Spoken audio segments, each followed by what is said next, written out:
দিল্লির শান্তনগরে খুন বড়োয়ার যুবক। শুক্রবার বন্ধুদের সঙ্গে বেরিয়ে খুন, পাওনা টাকা চাইতে গিয়ে খুন বলে অভিযোগ। বাড়ির সামনে রক্তাক্ত অবস্থায় ফেলে চম্পট।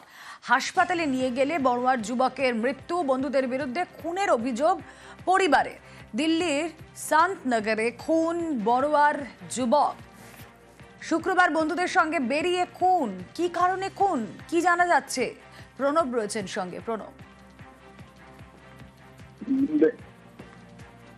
হ্যাঁ প্রণব, প্রণব শোনা যাচ্ছে না, যোগাযোগ বিচ্ছিন্ন হয়ে গিয়েছে।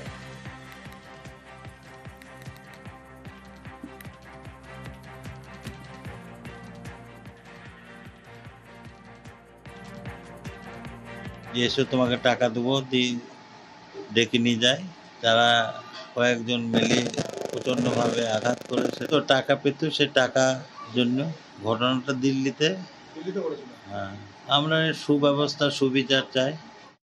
খুন বড়োয়ার যুবক, সেই যুবকের বাবার বক্তব্য আপনারা শুনলেন। শুক্রবার বন্ধুদের সঙ্গে বেরিয়ে খুন, পাওনা টাকা চাইতে গিয়ে খুন বলে অভিযোগ। কথা বলবো, প্রতিনিধি প্রণব রয়েছেন সঙ্গে। প্রণব।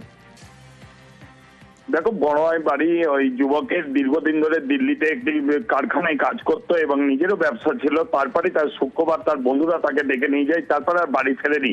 তারপর গুরুতর আহত অবস্থায় তার বাড়ির সামনে তাকে ফেলে যায়। সঙ্গে সঙ্গে আত্মীয়রা হাসপাতালে নিয়ে গেলে কিন্তু চিকিৎসকেরা মৃত বলে ঘোষণা করেন। এবং পরিবারের অভিযোগ, পাওনার বেশ কিছু টাকা সে বন্ধুদের কাছে পেত, সেই কারণেই তাকে খুন করা হয়েছে। এবং পুরো ঘটনা কিন্তু দিল্লি থানা পুলিশ তদন্ত করছে। দেহ বাড়িতে কখন ফিরে আসবে সেই আশায় কিন্তু পরিবারের লোকেরা দিন কাটাচ্ছে। ওকে।